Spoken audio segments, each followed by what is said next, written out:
салом дӯстон, Роналду баъди ба Арабистон рафтан шояд фикр мекард ки дар ин кишвар ӯро ҳама дӯстдорӣ мекунанд, вале баъзан вақт нақшаҳо мисли пайхасҳо амалӣ намешаванд. дар ин навор муриди челленҷи наве ки бояд Роналду қабул кунад ҳарф мезанем. Агар шумо ба Роналду мухлисӣ кунед, ҳатман лайкро зери ин навор гузореду обуна шавед ки ҳамин шумораи обуначиёни мо низ тезтар зиёд шавад. Агар тайёр бошед, мо низ тайёр. оғоз мекунем.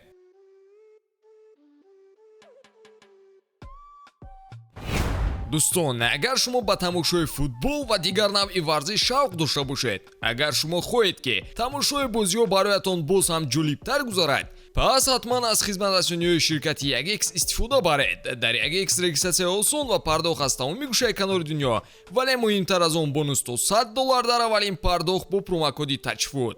силкаи зарурӣ дар комментария. Ба ҳама муваффақият. мо аз ҷузъиёти муҳими масъала оғоз мекунем. Адаптатсияи Роналду дар дастаи наваш. Роналдуро ҳайат гарму самимӣ пешвоз гирифт. дар ин маврид мушкилие пеш наомад. ӯ бо бозингарон муносибати хуб дошту аз наздик ошноӣ пайдо кард. ин аксҳо аз ҷашни зодрӯзи ситораи футбол гирифта шудааст. навиштаҷотҳои мухлисон аз хушҳолии онҳо гувоҳӣ медод. ҳама эҳтироми дастаро дида ба хулосае омаданд ки Роналдуро капитани нави даста таъин кунанд. Роналду дарҳол капитани даста шуд. мо низ ин чизро мехостем. Капитани қаблии мо бо хушҳолӣ дастбандро ба ӯ супорид ва мо дастгирӣ кардем. Ба фикрам ин хулосаи беҳтарин буд, гуфтааст нимҳимоятгари Ал-Наср Ҷамолиддин Машарипов. Ногуфта намонад ки маҳз Ҷамолиддин буд ки рақами 7-ро ба Роналду дод. чӣ хел ба ӯ намедиҳӣ? ӯ Криштиану Роналду аст.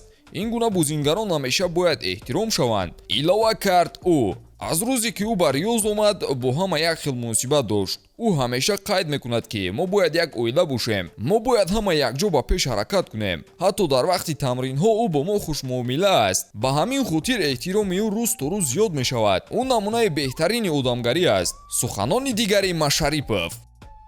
фаъолияти Ал-Наср ба таври назаррас дар сомонаҳо рушд кард. баъди омадани Роналду, натиҷаҳо нишон доданд ки дар моҳи аввал твиттери даста аз рӯи шумораи обуначиён ба топ 3 дастаҳои футболӣ баромад. бо Ал-Наср танҳо Галатасарай ва Барселона дар болоҷои рӯйхатанд. онҳо андак не, балки 12.5 миллион обуначӣ доранд. дар Инстаграм бошад 150 миллион нафар ба саҳифаашон диққат карданд. аз онҳо боло Барселона бо 203 миллион, дастаи Парижии ПСЖ бо 207 миллион ва дастаи шоҳонаи Реал бо 209 миллион қарор дорад. омадани Роналду таъсири мусбӣ ба футболи Арабистони Саудӣ дод ва диққат ба чемпионати ин кишвар зиёд шуду Роналду нафари арзишманд гардид. албатта ки гапу хабар оиди омадани Месси зиёд шудааст. дастаҳои Ал-Ҳилол ва Ал-Иттиҳод ба ӯ мароқ карданд. ҳамчунин дигар ветеранҳои футбол низ дар радари дастаҳои арабӣ қарор доранд. гап сари Модрич, Рамос, Бускетс, Канте ва дигарон меравад. омадани ин гуна футболбозон бешубҳа нуфузи футболи Осиёро боло мебардорад, чунки баъди омадани Роналду аллакай дигар дастаҳо талоши зиёд доранд ки муқобили Ал-Наср бозии устувор нишон диҳанд. ҳамин аст пешравӣ. хуб, бозии Роналду дар ҳайат чӣ хел пешрафта истодааст? биёед қисмати хотирмонашро гуфта гузарем. новобаста аз мавқеи поён доштани чемпионати Арабистон дар футбол, Роналду ҳар бозӣ беивазшавӣ ҳунарнамоӣ мекунаду натиҷаҳояш баланд аст. дар умум бозиҳо барои Роналду муваффақона ва сермаҳсул гузашта истодаанд. ба ӯ унвони беҳтарин бозингари моҳ дар чемпионат тақдим гардид. чӣ хеле ки худи Роналду қайд кардааст, ин ҳол анҷоми кор нест ва комёбиҳо дар пеш ҳастанд. бозиҳои хотирмон барои мухлисон ин муқобили Албайда бо 2 гол ва муқобили Дамак ки Роналду хетрик кард мебошад. барои Роналду вақти зиёд барои одат кардани тактикаи бозӣ сармураббии Руди Гарсия лозим нашуд. Роналду аз одатан дида зудтар бо бачаҳо унс гирифт. бозингарон бозии ӯро хуб омӯхтанд ва кӯмак мекунанд ки ӯ голзанӣ кунад. мо ба пуррагӣ ба бозии Роналду одат накардаем. омадани ӯ пуррасозии мусбӣ гардид. ӯ ҳатто ба ҳимоятгарон кӯмак мекунад, қайд кардааст сармураббии Ал-Наср. мо аллакай аз шакли бозии Роналду огаҳӣ дорем. дар хатти ҳамлаи Ал-Наср маҳз ҳамин гуна бозингари ботаҷриба намерасид. нақши ӯ дар ҳайат сабаб мешавад ки даста шакли нави бозиро ба роҳ монад. ӯ бештар ба маркази майдон меояд ва ҳимоятгарони рақибро маҷбур мекунад ки кушода бозӣ кунанд. ман ба даста бештарам фикр шудам. Баъди омадан танҳо 3-4 бозӣ лозим шуд ки бачаҳо ҳаракатҳои маро пайхас кунанд. Онҳо ба ман ва ман бошам ба қадами баъдии онҳо кӯмак мекунам. Қадам ба қадам мо ба сатҳи боло рафта истодаем. Ин ягона чизи муҳим барои ман мебошад, гуфт Роналдо.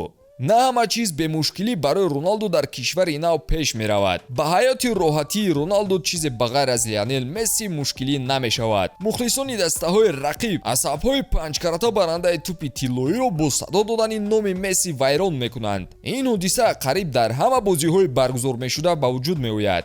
Ба ин Роналдо аҳамият надода наметавонад. Роналдо танҳо 2 бохт дорад ва онҳо муқобили гигантҳои чемпионат мебошад. Ал-Иттиҳод дастае ки Ал-Насрро шикаст доду ба зинаи дуюм фаровард. Аз реаксияи Роналдо маълум буд ки ӯ бохтро дӯст намедорад ва болои ин мухлисон Месси гуфта ӯро асабӣ мекарданд. Масалан, баъди бохти дуюм ҷавоне дар туннели варзишгоҳ сӯи ӯ мегӯяд ки Месси аз ту дида беҳтар аст. Роналдо бошад ғазабӣ мешаваду бо суханони ҷавобӣ меравад. Новобаста ба корномаи зебояш дар дигар минтақаҳои Арабистон, мухлисони дастаҳои рақиб ба Роналдо беэҳтиромӣ мекунанд.